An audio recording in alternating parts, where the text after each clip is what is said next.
Okay, this is part 2 in a 2-part series of working with the Naza in Failsafe mode. Now once again, this is with your Naza without GPS, and if you watch the first part, I showed how to kind of use this gear switch on my Turnigy 9X to toggle manually into Failsafe mode. Now you can watch in the assistant as I toggle the switch, we go from attitude to Failsafe. So what I'll demonstrate is the setup of my FrSky receiver to enable Failsafe with the Naza. And I actually just posted a previous video that shows how to set up your Turnigy 9X with the FrSky transmitter module and receiver. So check that out if you haven't seen it already. So with this receiver, there are actually 2 sorts of Failsafe options. The default is when this guy loses signal from your transmitter, it will basically maintain all input positions before the signal was lost. So that's the default mode, and I'll just do a simple demonstration of that in hover mode. Not since I'm doing it in the garage, I don't want to, pitch right, turn off my transmitter, and then send the quad into the wall. Okay, let me demonstrate the default Failsafe option. So what I'll do is I'll take it up, hover it, and then with my new FrSky setup in the Turnigy 9X, I'll actually cut power to the transmitter, and you'll see that the quad will just maintain its position. And let me also point out, I tried this similar test with my Turnigy 9X standard module, and in that case it doesn't support Failsafe, so no signal is maintained when signal is lost at the receiver level. So your quad pretty much will fall out of the sky. Okay, so let's take it up for a hover.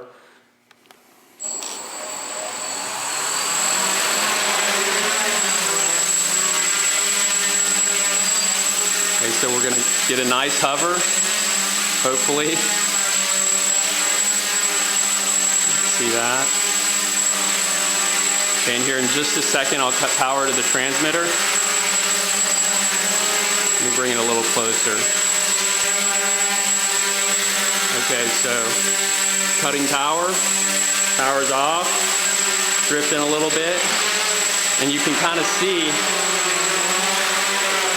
kind of notice that as I gave it, after I brought signal back, after cutting the transmitter, there was a little bit of a jitter or pulse to the quad, but definitely something that's manageable if you're hovering. But like I said, most of the time we're not just hovering around when we lose signals. So I want to show you guys option number 2 for our Failsafe setup. And so what we'll do now is we basically want the receiver to emulate that switch just like that. So we'll go ahead and put this in the appropriate position. We'll program the receiver to send this Failsafe command when the signal from the transmitter is lost. So when we set that up, once again, I don't have a Naza with GPS.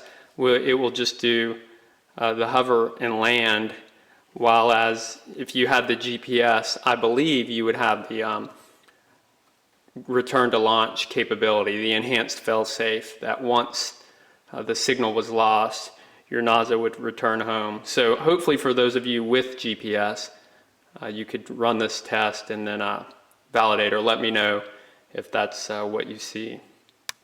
And what we'll do now is program our receiver for Failsafe mode. So I'll go ahead and toggle Failsafe, and just for the sake of me showing you this real quick, I'll go ahead and pitch up about 75%, and then I'll just press the FS switch, and now our receiver is programmed. Okay, so let me demonstrate that to you.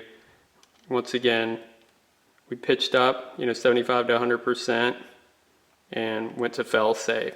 So what I'm going to do next is I'm actually going to turn off the transmitter, and we'll watch the appropriate sliders move when we cut the signal. So here we go, I'll cut it off. Okay, and so it's been cut off. You can see Failsafe has come on, and our pitch has gone up. So let me go ahead and turn back on the transmitter, and you can kind of see everything goes back to the current position. Okay, so I'd like to do a live test, and ultimately I don't want that pitch forward signal to be sent. So I'm going to reprogram our receiver just to have failsafe, and go ahead and press the FS button. Okay, so we're programmed, and right now all we're going to do when transmitter signal is lost is send the failsafe command, and let's give it a test. Okay, if you recall my previous video of the manual failsafe, I'm flipping the switch and it goes into failsafe mode. So in this case, I'm actually going to cut power, and so now my transmitter is off, and you see that with the fast blinking LED, that failsafe is enabled. So I'll turn back on transmitter. Okay, signal is back to normal, and so we'll actually do just a quick test of that. I'm going to take it up.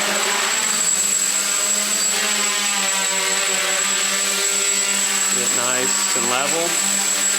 And I'm going to cut the transmitter.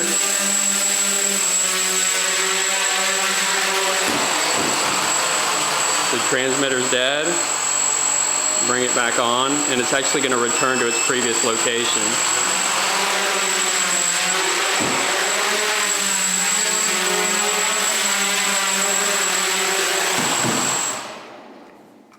So that was a demonstration of the programmed failsafe with the FrSky setup. Now in this video I made a few assumptions. One, that you've previously set up your Naza and receiver to support failsafe, and that also you have a FrSky transmitter receiver setup. And I'll post links to the videos for those. And this is a incredibly useful feature, very simple to set up. Took some learning just to figure out how to do it, but once you know how, of course it's pretty straightforward. And if you're a GPS Naza guy, then I don't think you'd have too many problems setting up the enhanced failsafe mode. So I hope that was useful. This is part 2 in a 2-part series of configuring your DJI Naza for failsafe. And for more conversations about this stuff, please check out garagepilots.com. It's a small community of multi-rotor enthusiasts. And if you have any questions, please feel free to post in the comments below. And thanks for watching.